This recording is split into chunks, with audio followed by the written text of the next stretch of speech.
Louez Dieu dans sa grandeur, louez son amour, louez dans son sanctuaire, louez pour toujours.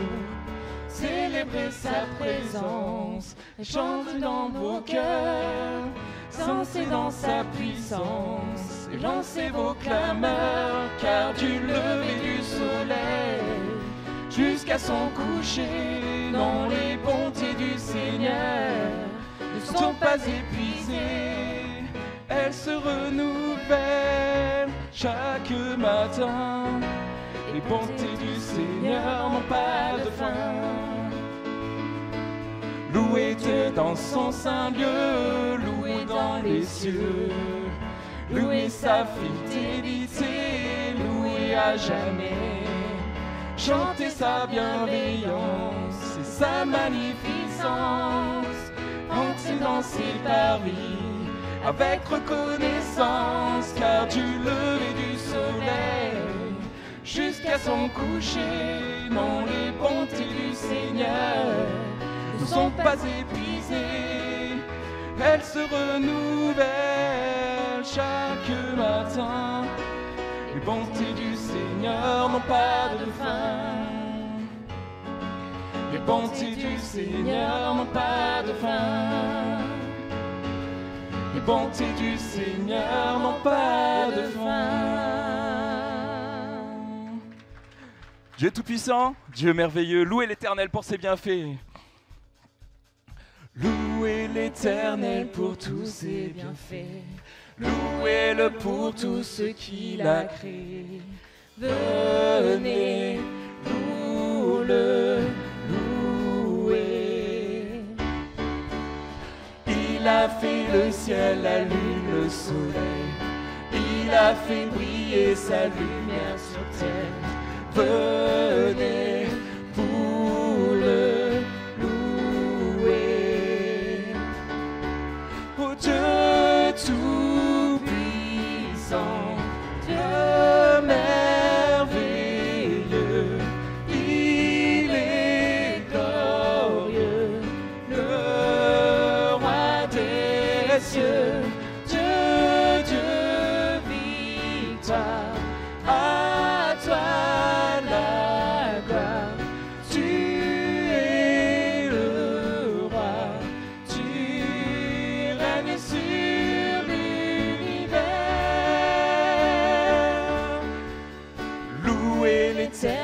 Pour tous ses bienfaits, louez-le pour tout ce qu'il a créé.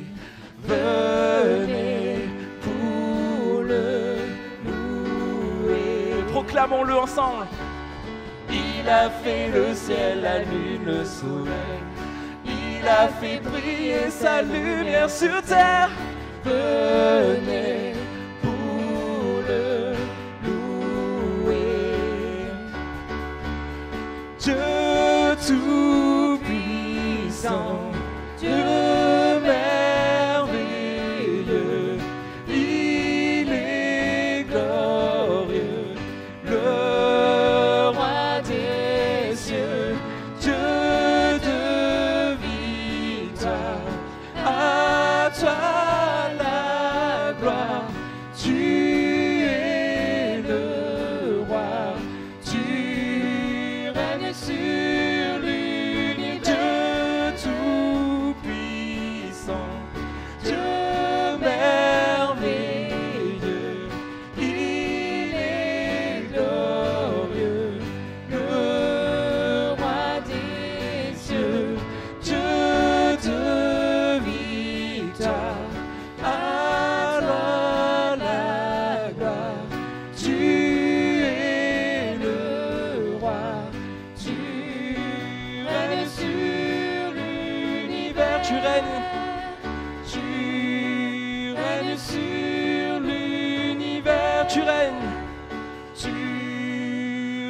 sur l'univers.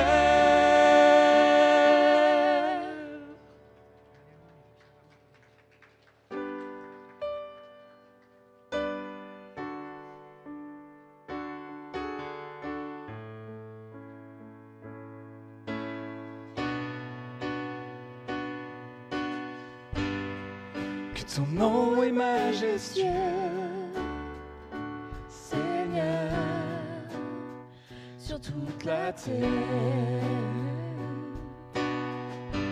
Ton nom est fort et puissant, ton nom est glorieux et grand. En lui nous sommes sauvés. Le nom de Jésus, plus haut que tous les noms. Roi des rois, aucun nom n'est comme le sien. Le nom de Jésus, plus haut que tous les noms. Alpha, Oméga, aucun nom n'est comme le sien. Ton nom est comme un doux parfum, Seigneur. Ton nom est comme un doux parfum, déversé sur mon âme, sur mon âme. En ton nom, nous surmontons tout. En ton nom, nous avons la victoire. Ton nom est tout puissant. Le nom de Jésus, plus haut que tous les noms. Ah, des rois, aucun nom n'est comme le sien. Le nom de Jésus, plus haut que tous les noms. Alpha, Oméga, aucun nom n'est comme le sien. Aucun autre Dieu, aucun autre Dieu n'a vaincu la mort que Jésus-Christ le ressuscité. Nous l'élevons plus haut. En ton nom, tout genou fléchit. En ton nom, nous sommes sauvés. Nous invoquons ton nom. Le nom de Jésus, plus haut que tous les noms. Roi des rois, aucun nom n'est comme le sien. Le nom de Jésus, plus que tous les noms. Alpha, Oméga, aucun nom n'est comme le sien.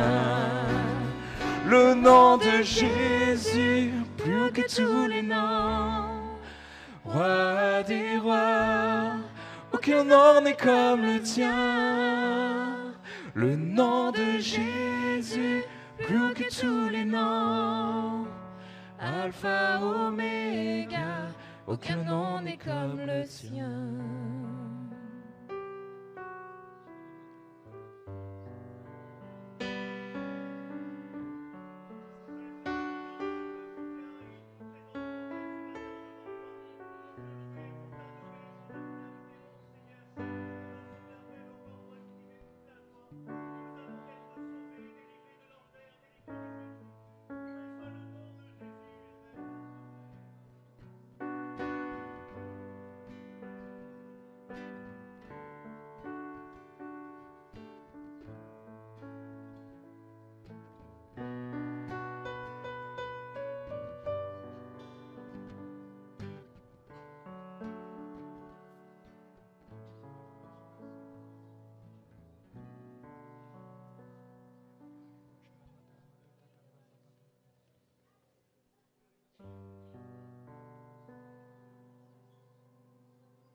Ainsi dans le ciel, ton trône éternel, tu règnes à jamais.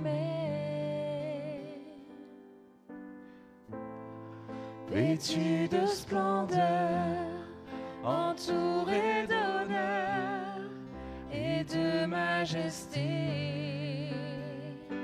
La louange chante, à toi la gloire. À toi la gloire, Seigneur. Nous sommes réunis en ton nom, mon Dieu, pour te louer, pour chanter tes louanges, Seigneur. Alléluia. Les cieux et les mers, la vie, la lumière, nous parlent de toi. Tu les as créés, les as appelés au son de ta voix. La terre chante, majestueux,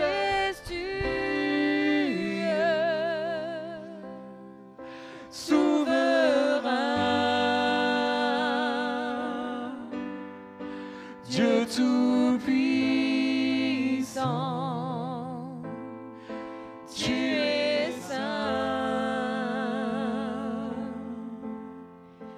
La création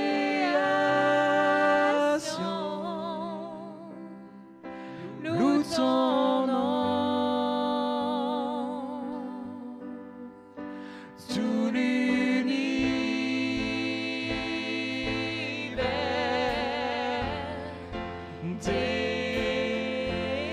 déclare à toi la gloire.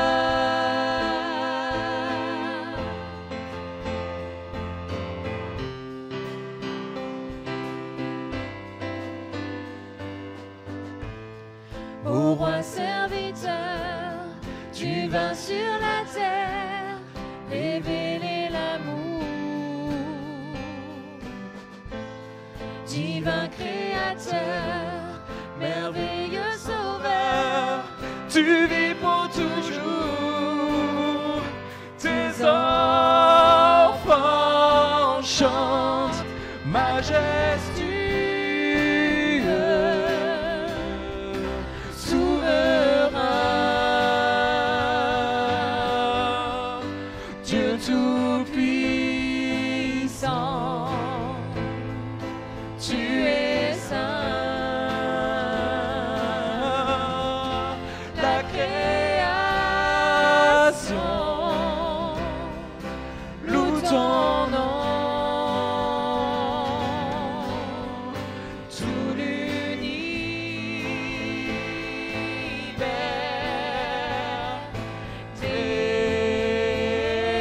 déclare majestueux, oh, souverain, oh, Dieu tout-puissant, tu es saint. La création loue son nom. Nous sommes tous sa création, louons tous son nom. Tout l'univers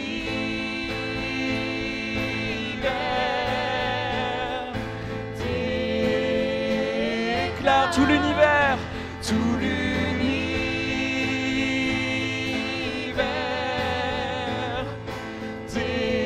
à toi la gloire, à toi la gloire, à toi la gloire, Seigneur, à toi la gloire, Seigneur. Tu es Dieu, mon Dieu.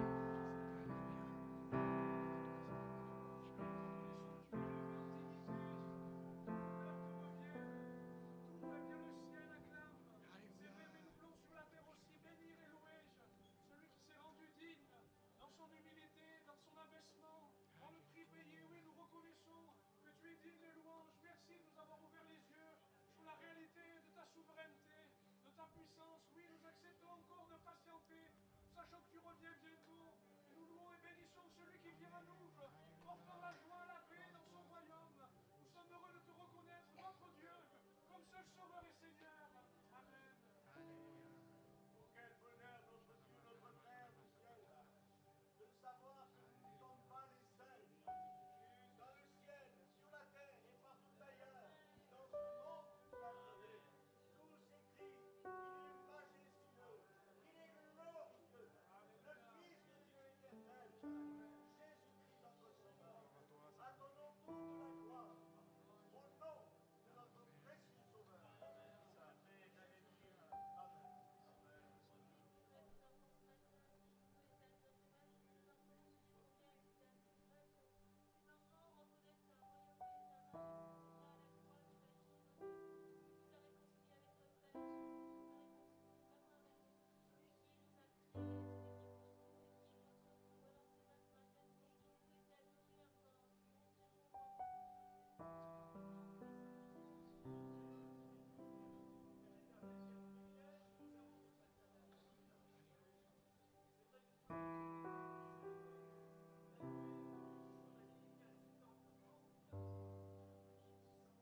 esprit qui planait sur la terre. Bien avant que tu me formes de la poussière, tu rêvais du jour où je pourrais m'aimer. Bien avant les premiers battements de mon cœur, bien avant que je m'éveille à ta douceur, bien avant mes doutes, mes joies et mes douleurs, tu rêvais du jour où je pourrais t'aimer. Abba, Père, je suis à toi. Abba, Père, je suis à toi. Abba, Père, je suis à toi. Abba, Père, je suis à toi. Bien avant que Jésus marche sur la terre, bien avant le Fils qui nous montre le Père, bien avant que les cieux sur moi soient ouverts, tu rêvais du jour où tu pourrais m'aimer. Bien avant que mon péché brise ton cœur, bien avant que coule le sang et la sueur, bien avant les clous, le froid et la douleur, tu rêvais du jour où je pourrais t'aimer. Abba, Père, je suis à toi. Abba, Père, je suis à toi. Abba, Père, je suis à toi. Abba, Père, je suis à toi. Abba, Père, je suis émerveillé, saisi par l'immensité de ton amour pour moi. Abba, Père, c'est cordé ta tendresse, ton cœur est grand ouvert et je viens plonger dans tes bras. Abba, Père, Abba, Père, je suis émerveillé, saisi par l'immensité de ton amour pour moi. Abba, Père, c'est grand est ta tendresse, ton cœur est grand ouvert et je viens plonger dans tes bras. Abba, Père, je suis à toi. Abba, Père, je suis à toi. Abba, Père, je suis à toi. Abba, Père, je suis à toi.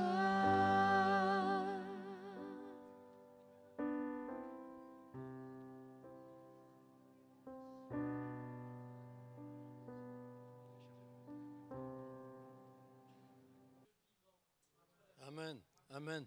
Nous en arrivons à ce moment où nous allons partager la scène du Seigneur et obéir à son commandement.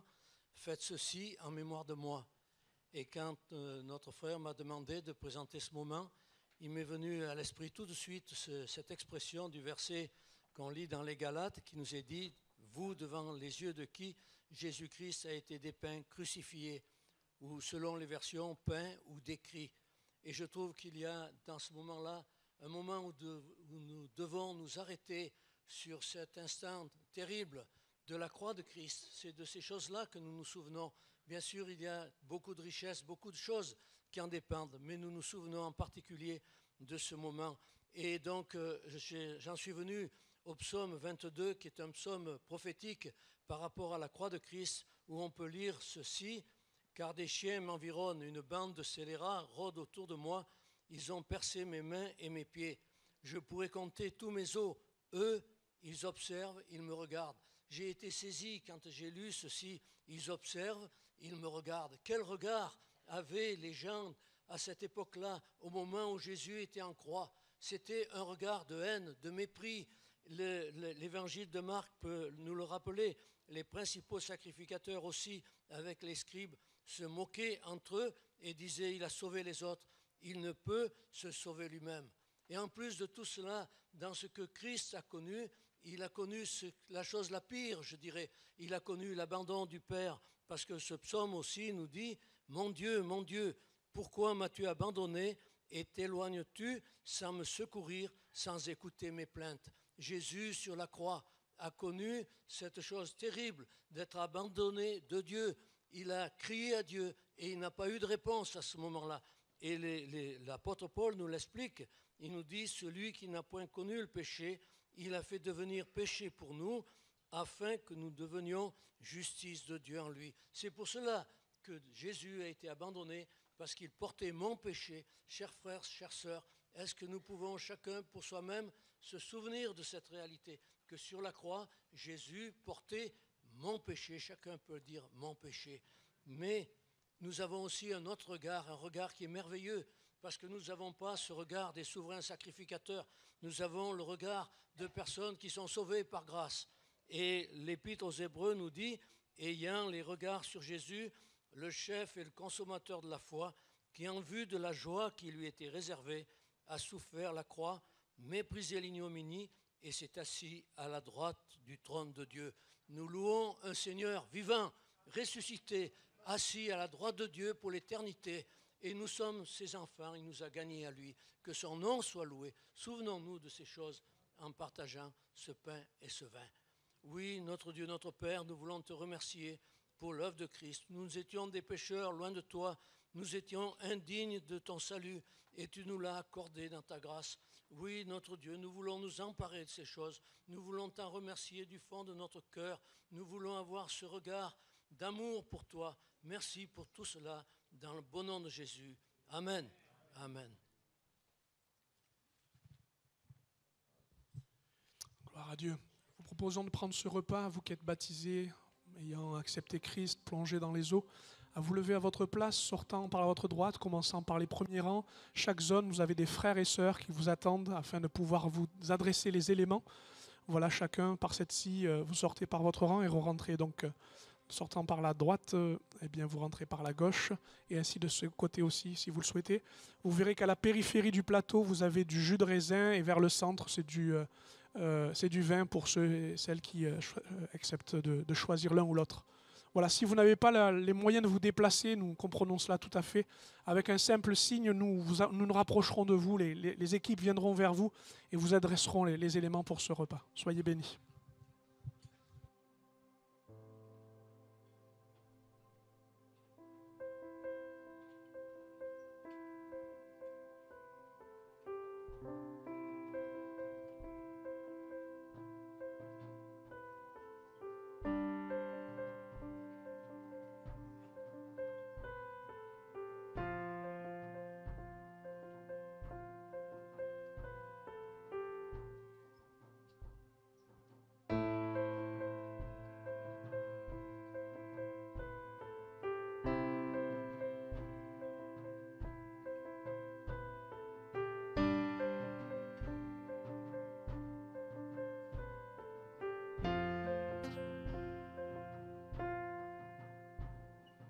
Me voici à genoux devant toi, j'abandonne tout, j'abandonne tout. Mon seul désir, alors que tu m'attires, c'est d'être avec toi, être avec toi. Je m'abandonne.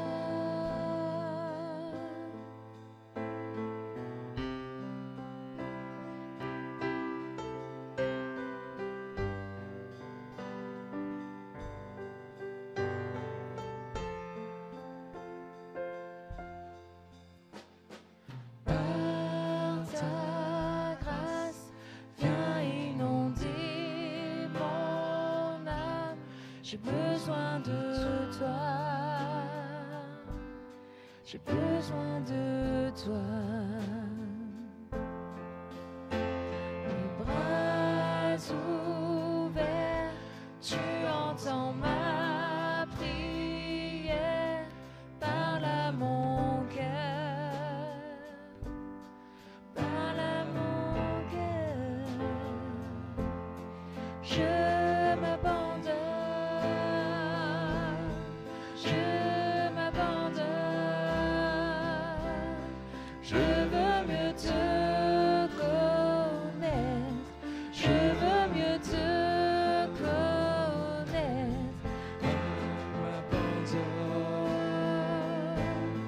Je m'abandonne. Je veux mieux te connaître. Je veux mieux te connaître.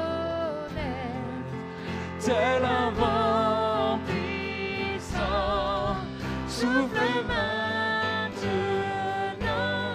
Dieu vient régner en moi. Tel un ouragan, réveille mon âme. Dieu vient régner en moi. Tel un vent puissant, tel un vent puissant, souffle maintenant. Dieu vient régner en moi. Tel un ouragan, réveille mon âme. Dieu vient régner en moi. Je M'abandonne. Je m'abandonne. Je veux mieux te connaître. Je veux mieux te connaître. Je m'abandonne. Je m'abandonne. Je veux mieux te connaître. Je veux mieux te connaître.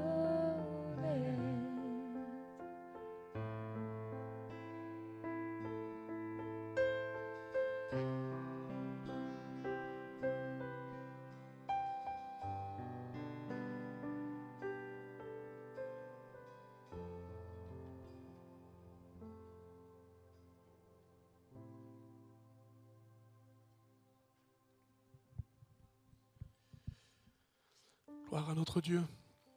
Passer d'une telle opposition, d'un tel mépris, comme notre frère nous le disait, au moment de la croix, pour maintenant être autant élevé, magnifié, exalté. J'espère que vous n'êtes pas usés de louer et de bénir le Seigneur pour le prix qu'il a payé. J'espère que vous n'êtes pas lassés ou simplement peut-être emprunté de vous dire « Bon, ben oui, c'est comme la dernière fois ». Pas du tout, à chaque fois, c'est une nouvelle preuve d'amour pour nous, d'un Dieu capable de nous aimer. Alléluia. Je ne résisterai pas à l'envie de vous proposer encore de nous tourner vers Dieu. On va ouvrir la Bible ensemble, on va adresser la parole de Dieu à chacun, mais je voudrais que nous puissions encore nous tourner un instant devant le Seigneur. On en a besoin, on en a tous besoin. Amen. Voilà notre Dieu, notre Père.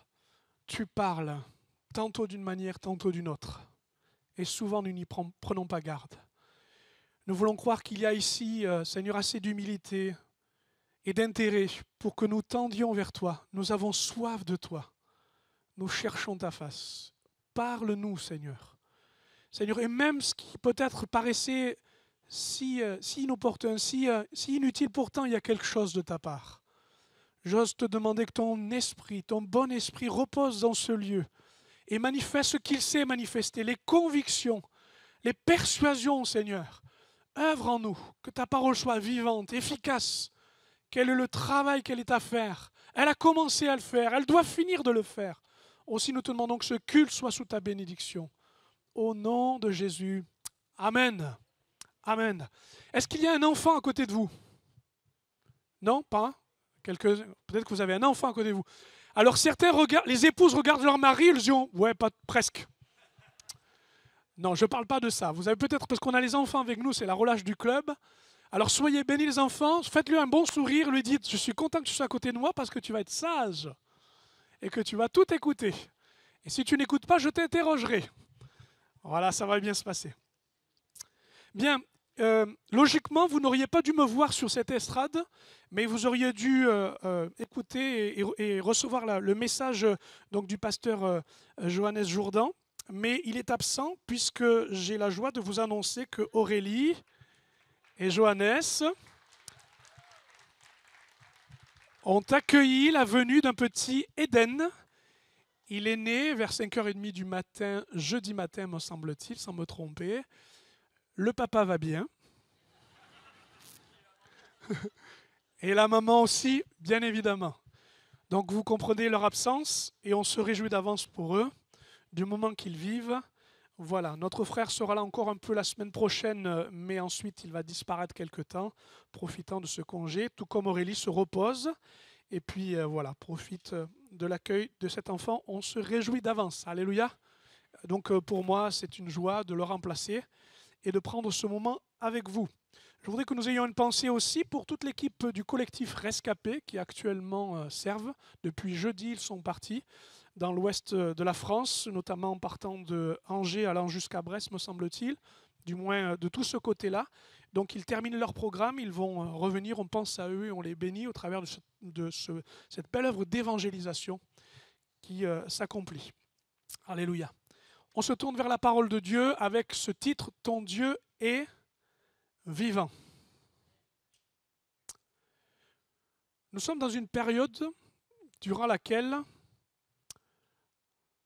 la mort est omniprésente. C'est bientôt la Toussaint. Ai-je besoin de vous expliquer ce que cette fête a comme connotation? Puisque vous voyez partout les fleuristes vous présenter des chrysanthèmes, afin que vous alliez vous rapprocher des sépultures en souvenir et parfois malheureusement en prière pour les morts. Halloween. Halloween qui flirte avec la mort comme si c'était un jeu, avec les démons comme si c'était des amis, avec les sorts comme si c'était de la magie. Afin que tout ça a une connotation ténébreuse. Mais Halloween, ce n'est pas que des bonbons. C'est se familiariser avec le spiritisme. C'est frôler et jouer avec la peur. Et malheureusement, ça peut être un danger. Ai-je besoin de vous parler de ce qui actuellement nous impressionne tous, pour ne pas dire nous terrorise? Les attentats en Israël, le feu dans Gaza. On sait que c'est écrit, on sait qu'Israël et que Jérusalem sera le point central de toutes les attentions et de toutes les coalitions. On le sait. On sait que l'horloge de Dieu se met en route quand on commence à parler de Jérusalem et que l'on voit sur Jérusalem ce qui est en train de se passer. On le sait, mais quand ça arrive, ça nous surprend. Ça nous choque. Et que dire quand il s'agit des bruits de guerre et qu'elle devient réelle tellement les informations nous la présentent jour après jour? Que dire de ces années terribles de la pandémie lorsque chaque soir on avait le nombre de personnes qui nous quittaient? C'est quand même angoissant. Hein? Et je sais que les catastrophes naturelles nous avons entendu récemment encore, des chiffres s'alignent, des détresses sont là, au point qu'on entend que l'anxiété nous amène à refuser d'être au contact de l'information. On appelle ça l'infophobie. On veut que cette réalité s'arrête. Alors voilà, au point que notre génération, du moins celle qui nous suit là, n'a plus envie de faire d'enfants. Ça devient une maladie chez certains, de dire si c'est pour qu'un monde soit comme cela, et que dire quand la nature soupire et souffre elle-même et nous renvoie ces catastrophes. Vous allez me dire, mais pasteur, vous déprimez ou quoi? Ouais, c'est des périodes d'angoisse, de tourment, de désarroi, de désespoir. Qu'est-ce qu'on va dire à nos enfants? Comment on va expliquer ça? Ce monde si perturbé. Comment allons-nous alors décrire l'avenir? Comment allons-nous faire pour expliquer ce qui va bien? Et quel est ce monde? C'est une période durant laquelle on doit et on a besoin de se rappeler que Dieu est vivant. Puisqu'il y a l'évidence des faits divers qui nous montrent le péché, puisqu'il y a l'évidence du jugement qui vient sur la terre, il est important de se rappeler que Dieu est vivant. C'est important de le rappeler. Dans le livre de Daniel au chapitre 6 au verset 20, vous avez un roi puissant, un roi qui gouverne à l'époque presque le monde que l'on connaissait, des Mèdes et des Perses. Il avait pour ministre un certain Daniel qui n'était pas issu de son sang ni de sa noblesse, ni de son pays, mais qui venait d'Israël, un déporté. Un jeune homme d'une grande intelligence, un jeune homme qui était resté fidèle à l'Éternel Dieu. Et vous connaissez toute cette histoire, les enfants la connaissent par cœur, puisque c'est Daniel qui injustement va être précipité dans une fosse en présence des lions. Et lorsqu'il est précipité parce qu'il a désobéi à la loi invoquée qui était celle de ne s'adresser qu'au roi et non pas à d'autres dieux, puisqu'il priait régulièrement l'Éternel Dieu, il fut donc mis dans une fosse. Et puis le lendemain matin, le texte nous dit, en s'approchant de la fosse, le roi, Darius, donc, appela Daniel d'une voix triste. Le roi prit la parole et dit, Daniel, serviteur du Dieu vivant. Relevez ceci. Serviteur du Dieu vivant, ton Dieu, que tu sers avec persévérance. Il est dit encore, a-t-il pu te délivrer des lions? Le roi Darius pose la même question avec nous. Seigneur, si tu es vivant, que va-t-il sortir de la fosse? Que va-t-il sortir de cette menace, de la tristesse de voir ce qui est en train de s'accomplir? Où est la vie de Dieu dans cet épisode? Nous nous interrogeons tous à la façon dont il faut considérer les événements, cherchant dans l'Écriture les prophéties qui accomplissent les choses. Nous interrogeons nous-mêmes sur quand est-ce que notre vie va se poursuivre et va se finir. Mais j'aimerais vous dire que comme ce roi Darius, nous nous posons la même question devant la fosse. Y a-t-il un Dieu assez vivant pour nous laisser vivre dans une fosse? Et nous savons que la réponse de Daniel sera « Ô roi, vis !» Dieu a permis qu'aucun lion ni ne me lèche, ni ne me mâchouille, ni ne me touche. Voyez-vous, un roi demande si son serviteur a surmonté l'épreuve de la fosse. Daniel, serviteur du Dieu vivant, nous rappelle une chose ce matin, la qualité de la vie de Dieu. La qualité de la vie de Dieu. Mets la diapo, s'il te plaît. La qualité de la vie de Dieu, elle est vitale, elle est vraie et elle est victorieuse. Je ne peux pas me faire simplement l'écho de ces paroles sans vous dire ceci, qu'il faut que ce matin, il y ait un temps d'évidence. Un temps d'évidence où la vie de Dieu doit être reçue, respectée et entretenue. Mon ami, si en ce moment c'est difficile et que tu te sens comme proche de la fosse, comme descendant, comme tourmenté par les choses que tu entends et que tu vis, s'il est difficile de comprendre ce qui se passe et que certaines angoisses ou peut-être un désarroi encore te malmènent, eh bien je voudrais te dire que la vie de Dieu, elle n'est pas une option, elle est vitale. Oui, car comme le serviteur du Dieu vivant descendait, il comptait sur la vie de Dieu. Parce qu'elle devient à ce moment-là, dans ce danger, dans ce moment de menace, dans ce moment de trouble, elle était vitale.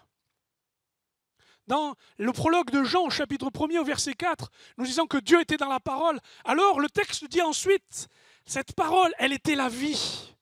Elle était la vie et était la lumière des hommes. Un peu de lumière dans la fosse, un peu d'espoir dans tout ce qui est en train de se passer.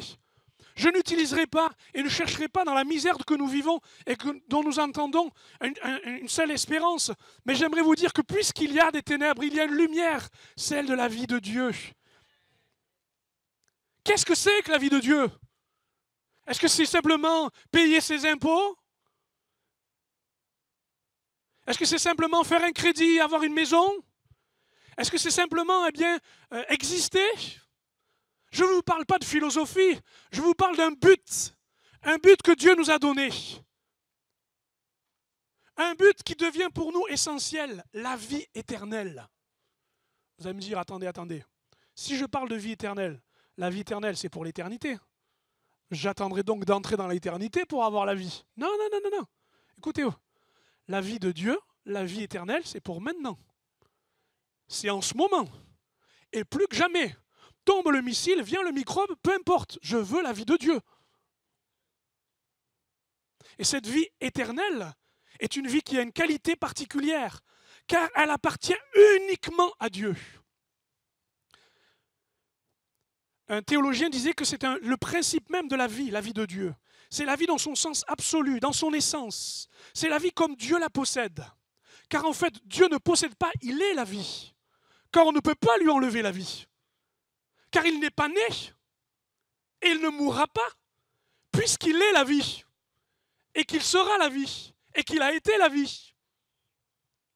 Car voyez-vous, si l'arbre naît et pousse, c'est qu'il a fallu que quelqu'un lui donne naissance. Si tu es né, d'où tu viens et où tu vas, c'est qu'il a fallu que quelqu'un te donne naissance. Mais pour Dieu, il est issu de personne. Certains diront, oui, mais il est dit que Jésus est le premier-né de la création. Non, il est au premier rang de la création. C'est ça que ça veut dire. Ça ne veut pas dire mais il est au premier rang de la création. Cette vie vitale, essentielle donc, résumée en Dieu, n'est pas simplement le souffle de ma vie. Car oui, j'ai été amené à la vie, parce que la Bible dit que dès l'origine, Dieu a donné la vie, il a donné l'impulsion du cœur. Quel miracle! Quel est l'horloger qui a su donner le tempo au cœur pour qu'il batte? Quel est donc celui qui a trouvé l'initiative pour que la sève monte et porte son fruit? D'où vient que la vie puisse naître, si ce n'est celui qui a l'initiative de la vie, qui a possession de toute la vie, qui est la vie, et qui nous a donné ce souffle. Mais je ne parle pas de votre respiration. Je vous parle de ce qui vous met en relation avec Dieu, votre esprit.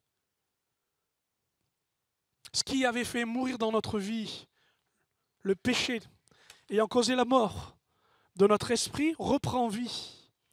Car en fait la vie, selon par exemple un autre théologien, c'est posséder une vitalité, une plénitude absolue qui appartient à Dieu. C'est une vie véritable, une vie active, vigoureuse, vouée à Dieu. Un autre dira c'est une possession actuelle, la vie éternelle, mais aussi une espérance merveilleuse pour l'avenir. C'est une relation vitale avec Dieu, comme une nouvelle naissance, une nouvelle puissance qui exerce ses nouvelles activités en nous. Un autre théologien encore, je ne peux pas vous les citer tant, les définitions se croisent et se complètent, dit que c'est une puissance spirituelle qui nous rend capables et qui nous stimule pour ressentir d'autres émotions, pour prendre d'autres décisions et remplir la mission que Dieu nous a donnée.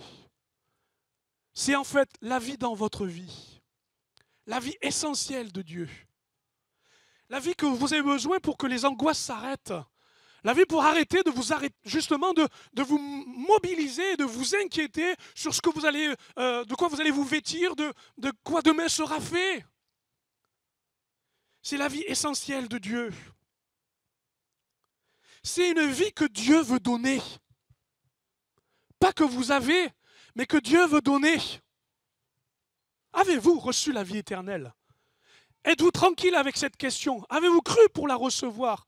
Êtes-vous d'accord avec ce principe même qu'il faut naître de nouveau, être pardonné des péchés pour que la vie éternelle existe? Est-ce donc les mauvaises nouvelles qui vont vous amener de vous rapprocher de Dieu et de craindre pour votre vie? Ou est-ce l'assurance d'avoir reçu en vous ce qui était de Dieu, sa vie? Même s'il y a la mort, même s'il y a la fosse, même si les dents brillent du lion.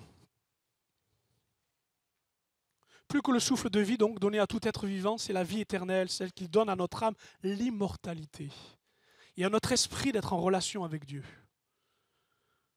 En fait, la vie éternelle devient pour vous, pour moi, une source. Comme cette femme qui dit « Mais donne-moi de l'eau dont tu me parles. Je me fatigue, moi, dans la vie, à me pencher et à aller chercher cette eau. » Mais il a dit « Mais cette eau que je te donne, tu n'auras plus soif. » C'est le don de la vie éternelle, dira Jésus à la Samaritaine. Et cette eau est là. Elle est pour nous. Ce n'est pas BFM TV qui va vous donner de l'espérance.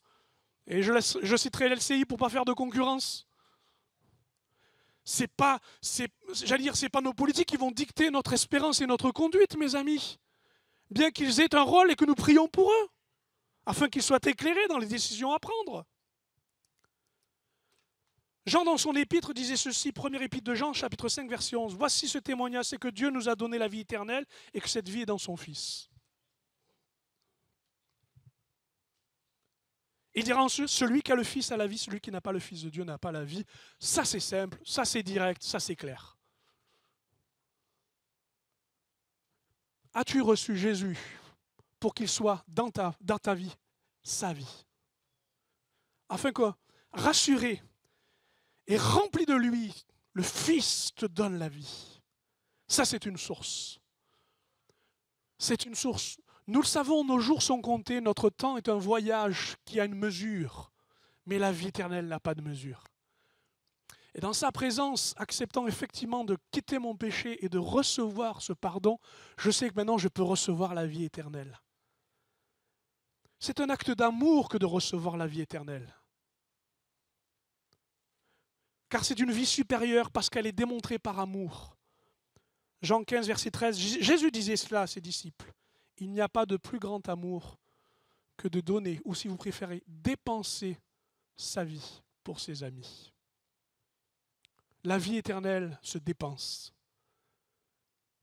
Elle se donne à chacun par amour.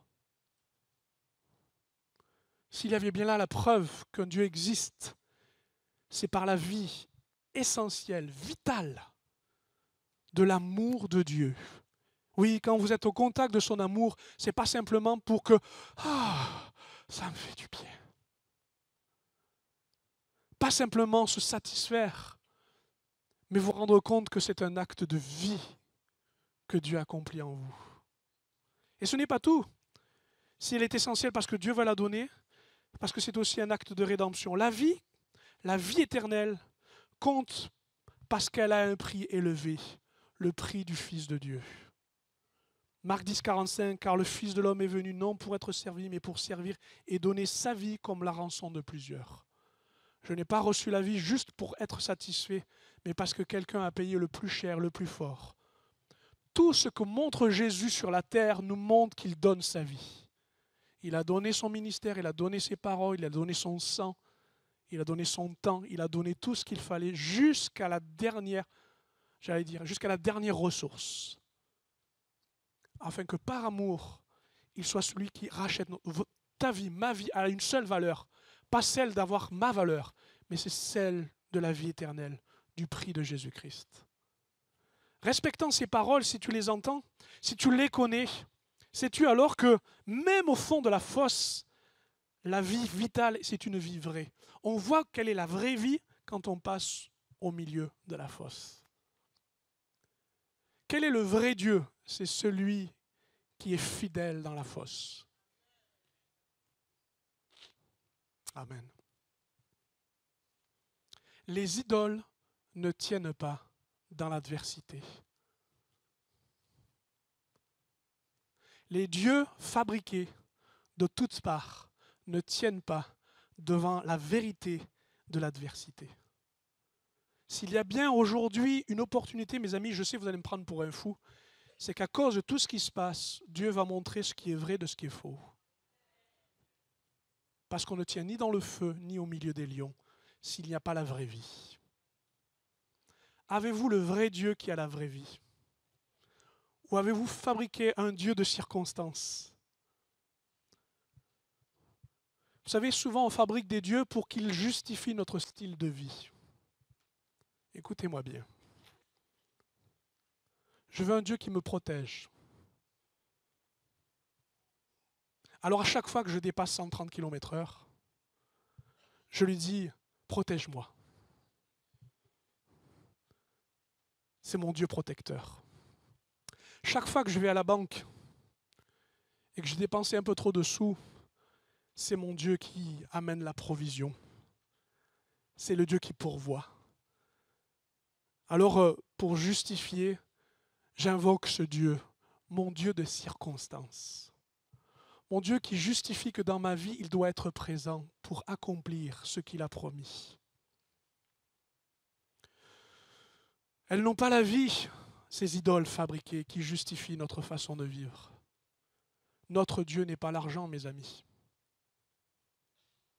Notre Dieu, ce n'est pas la sensualité, pour ne pas dire le plaisir.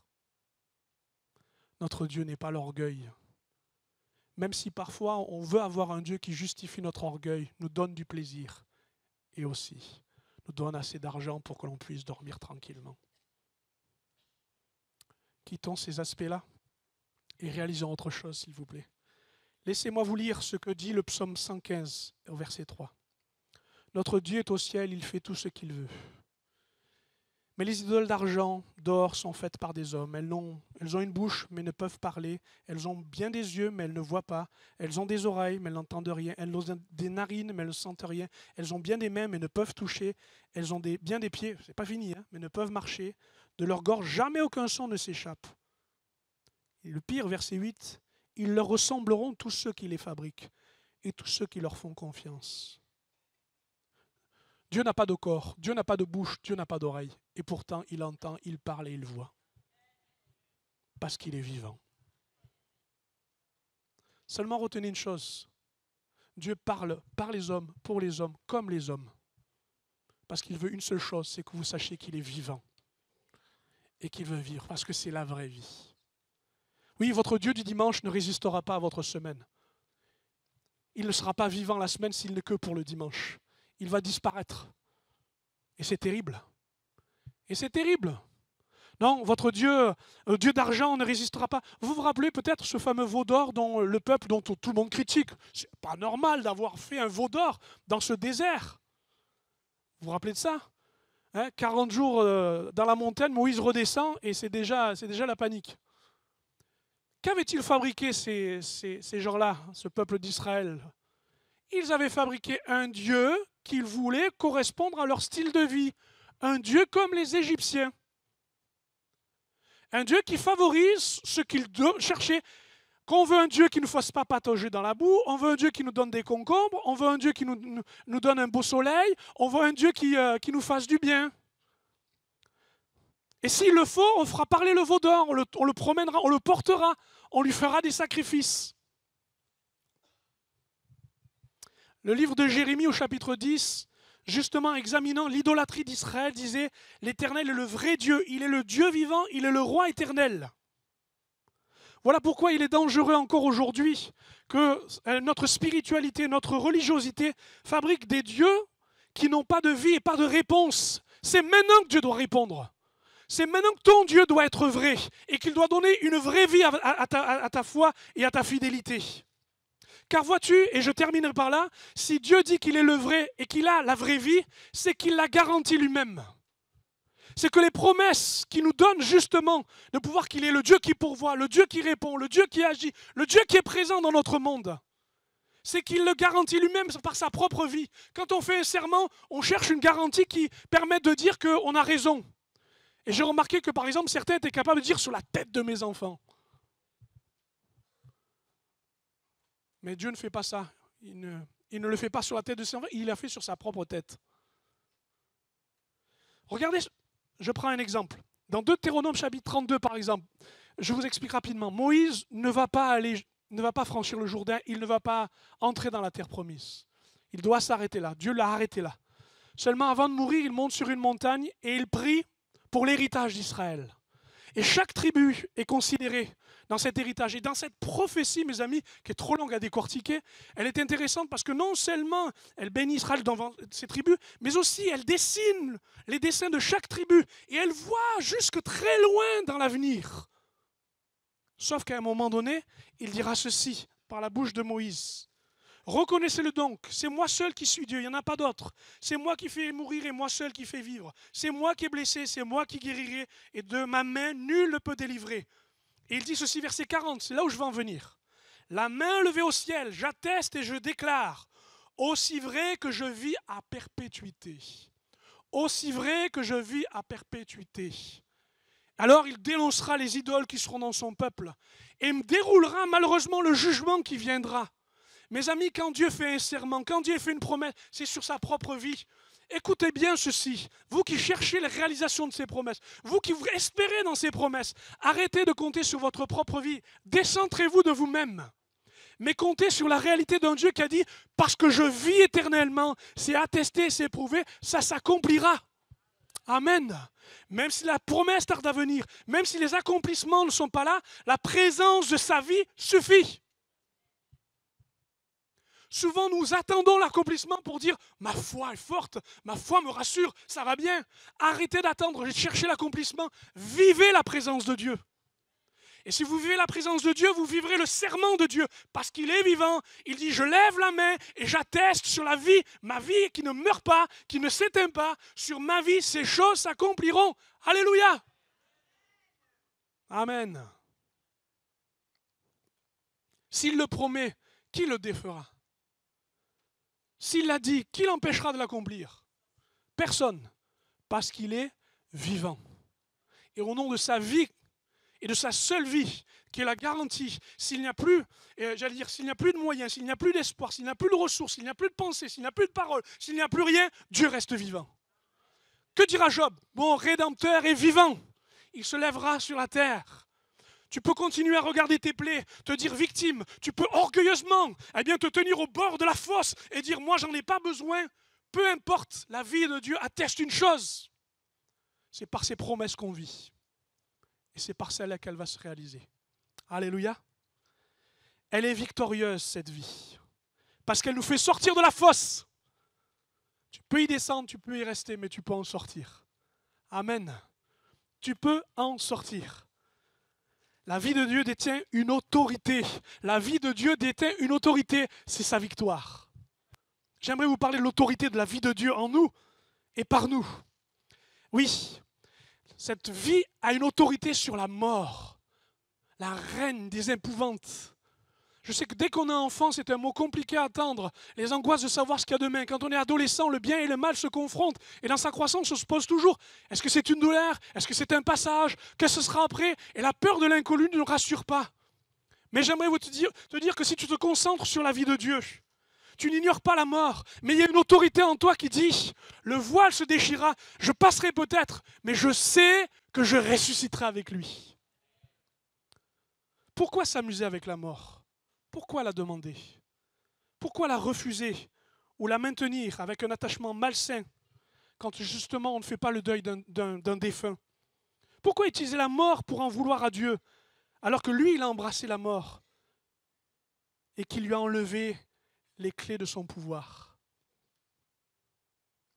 Je parle à quelqu'un qui, dans sa dépression, s'accuse de penser à la mort. Arrête de t'accuser de ces choses-là. C'est le principe même de la dépression. Mais la vie de Dieu combat en toi. Parce qu'il a vaincu la mort. Arrête de jouer avec la mort comme si tu pensais imaginer que Dieu va te rattraper. Arrête de risquer et de montrer le danger pour te dire que est-ce que vraiment la vie de Dieu va agir? Ça ne sert pas et ça ne fonctionne pas comme ça. La vie de Dieu a une autorité. C'est que tu dois la respecter.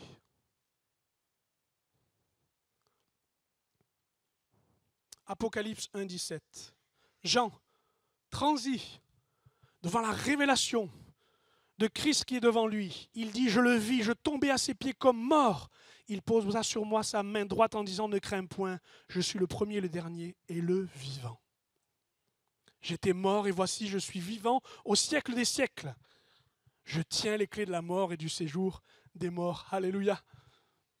Je tiens les clés du séjour des morts. C'est glorieux ça.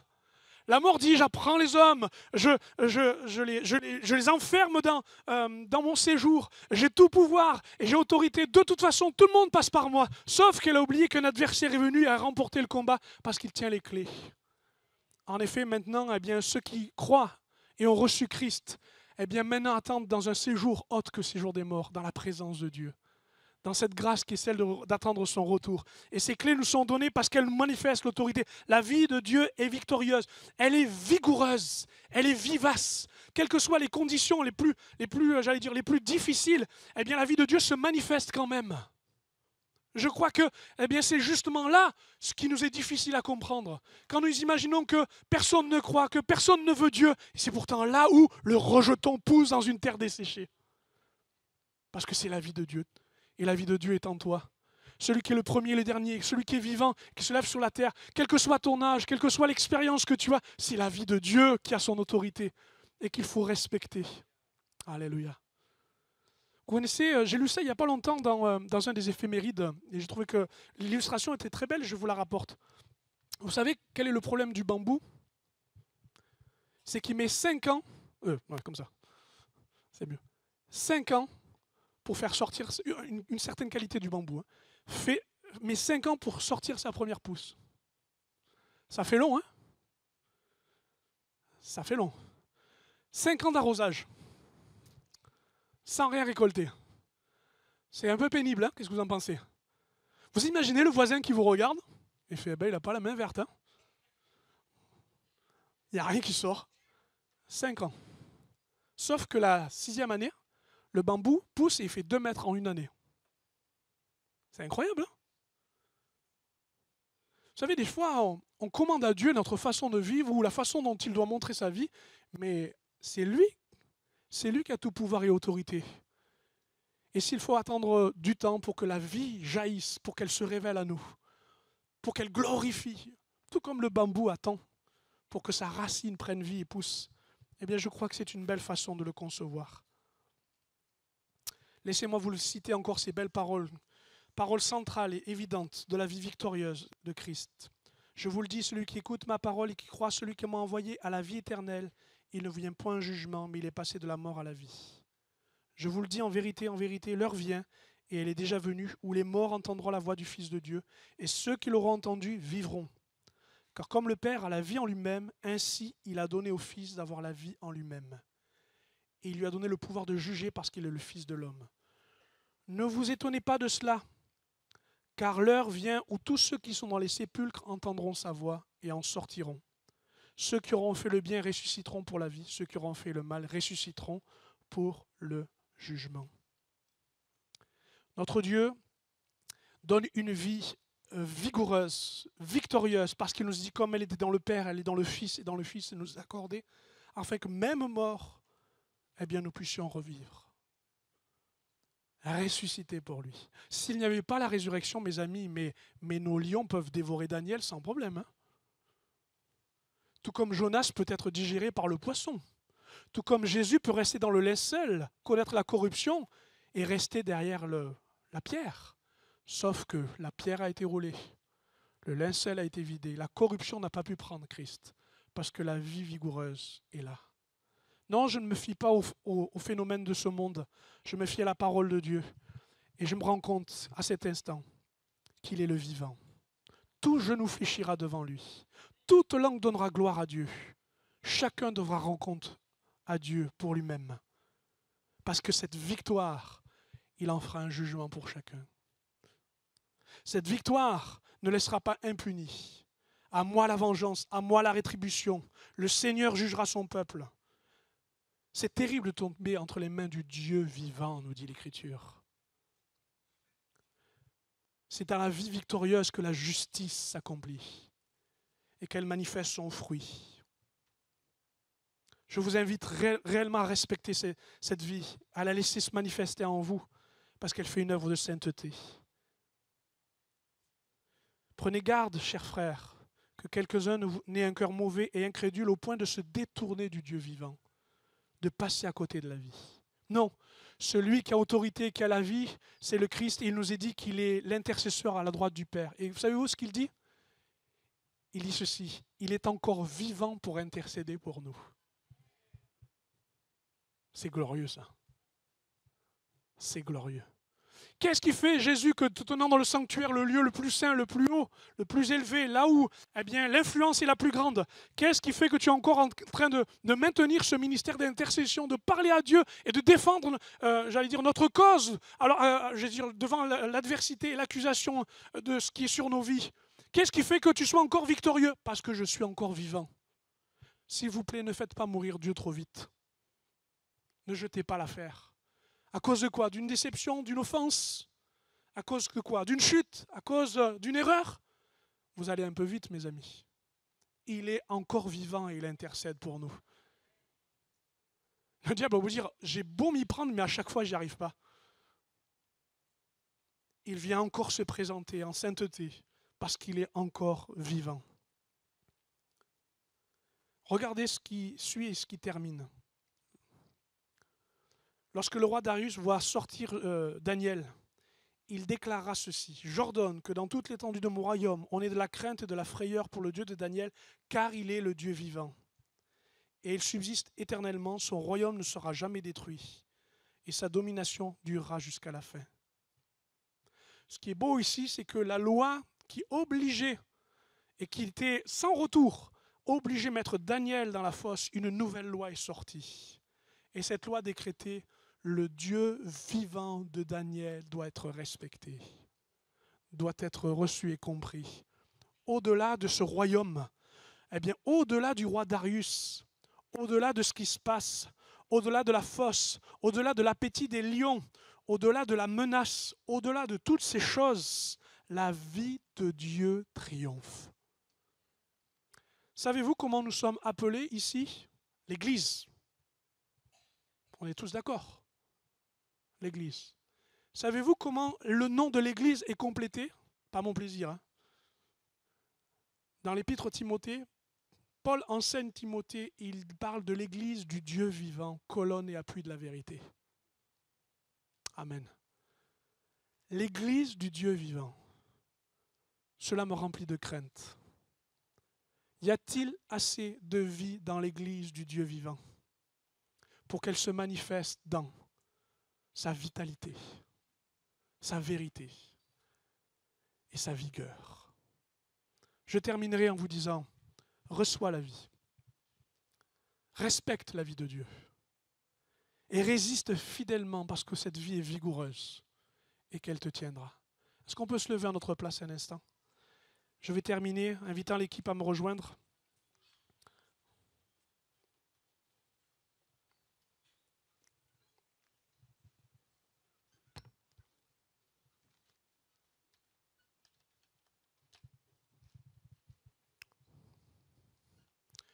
J'invite à ce que nous fermions nos yeux un instant et nous demandions à Dieu sa grâce, son secours.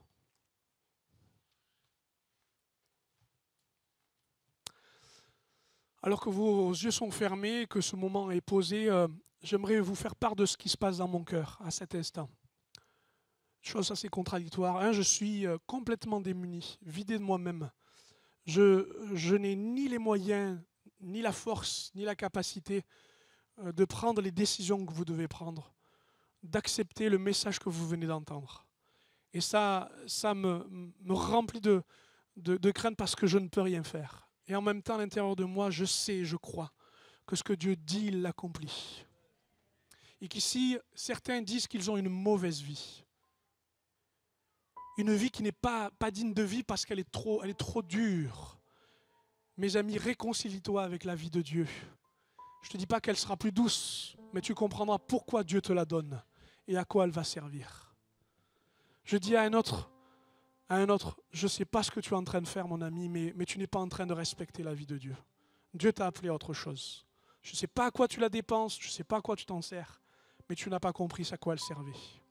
La vie éternelle n'est pas pour que tu attendes la mort, mais pour que justement, avant qu'elle vienne, avant qu'elle fasse son œuvre, eh bien, tu puisses démontrer que Christ est le vrai Dieu.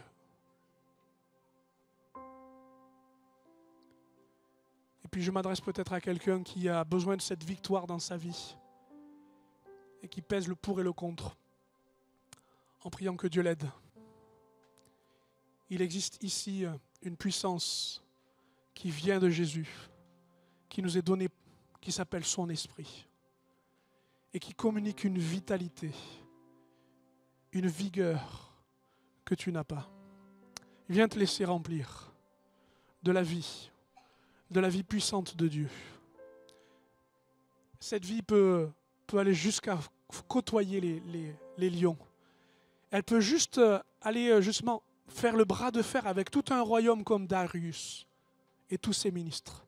Mais c'est la vie de Dieu qui reste. C'est celle-là qui demeurera. Et j'invite et j'invoque ce Dieu pour que ta vie soit dans sa vie. Alléluia.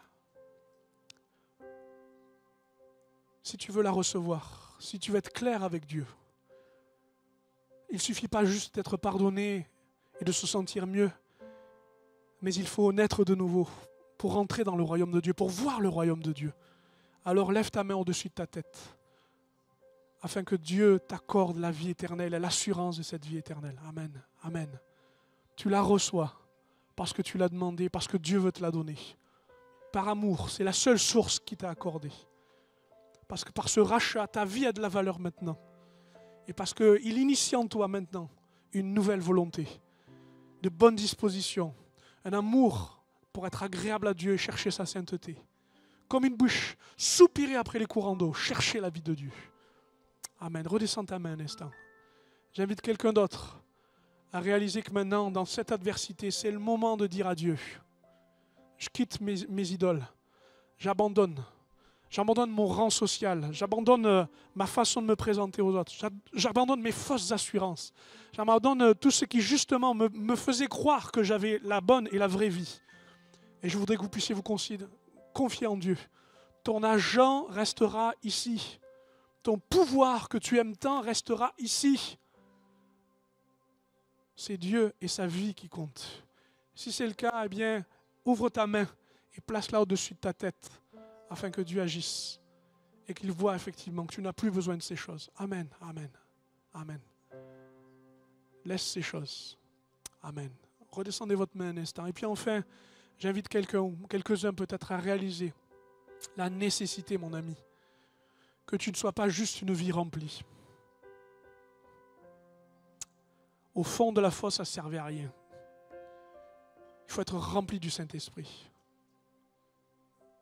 Parce qu'il faut cette vigueur, cette puissance, cette autorité qui est dans la vie de Jésus, qui ferme la bouche, si j'ose dire, la gueule des lions, qui fait taire tous les bruits et qui place ce qui est le plus essentiel de ta vie, l'honneur et la dignité de Dieu.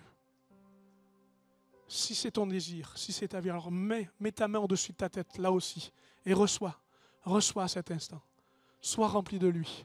Sois rempli de cette vie victorieuse. Alléluia. Sois rempli de sa vie. Et donne cette vie. La vie que tu as afin qu'elle soit pleine de Dieu. Alléluia. Alléluia. Alléluia. Amen. Amen. Amen. Baissez votre main un instant.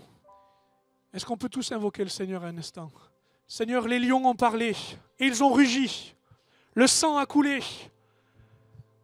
Le roi dans sa détresse pouvait se demander où est la vie de Dieu. Nous voulons te dire oui, nous formons et nous sommes l'Église, Seigneur, l'Église du Dieu vivant. Sèche les larmes. Seigneur mon Dieu, donne la paix dans l'angoisse. Seigneur mon Dieu, dans les vies mouvementées, dans les vies qui ignorent, Seigneur, mets ta vie, afin que la vie de Dieu devienne essentielle, réelle, et qu'elle ait toute autorité. Nous ne voulons pas simplement vivre pour travailler, mais vivre pour t'honorer, Seigneur. Voilà pourquoi remplis, Seigneur. Élevons nos voix. Remplis ce lieu, Seigneur. Remplis de ta présence. Nous voulons toute ta personne dans la plénitude de ton esprit, parce que tu communiques la vie. Vie de sainteté. Je prononce ces mots, vie de sainteté, vie de liberté. Alléluia, vie par la guérison, vie par la délivrance, Seigneur. Vie au milieu de nous, au nom de Jésus. Au nom de Jésus.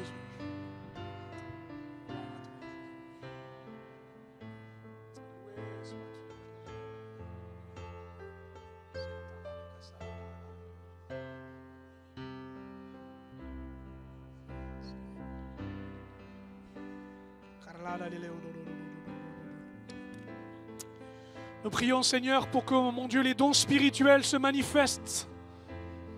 Seigneur, avec diversité, avec autorité, avec respect, avec équilibre. Seigneur, nous acceptons de recevoir la vie avec toute sa plénitude. Nous prions, Seigneur, mon Dieu, que tout péché soit confessé et abandonné, et que toute justice soit reçue et suivie, Seigneur, au nom de Jésus. Fais du bien, Seigneur. Fais du bien au milieu de nous. Établis cette vérité en nous, Dieu de la vie. Aucune fosse, aucun lion, aucune menace ne peut arrêter la vie de Dieu. Quelle que soit l'actualité, Seigneur, tu as toute autorité dans ce lieu pour te manifester. Amen. Amen. Je crois à la vie surnaturelle de Dieu ce matin. Je crois au pouvoir surnaturel de Dieu, de la vie de Dieu. Et si quelqu'un est malade, s'il vous plaît, un instant encore, adressez votre prière. C'est par la foi que vous confessez. Et celle que vous donnez à Dieu, que Dieu donne vie à la guérison. Dieu donne vie à sa parole. Amen. À toi qui ne professe plus, qui ne confesse plus, à toi qui ne loue plus à haute voix, fais-le ce matin. Laisse la vie de Dieu se manifester. Nous laissons toute autorité et liberté dans ce lieu pour que ces choses viennent et qu'elles se manifestent. Au nom de Jésus. Amen. Amen. De vie en vie. Viens, coule comme un torrent, Seigneur. Comme une pluie descend, Seigneur. Et que ta vie soit sur nos vies. Au nom de Jésus. Amen. Amen. Comme Daniel, que quelqu'un puisse crier dans sa fosse. Parce que mon Dieu, tu épargnes de tout et tu relèves de tout. Au nom de Jésus. Alléluia, Jésus. Gloire à toi, Seigneur.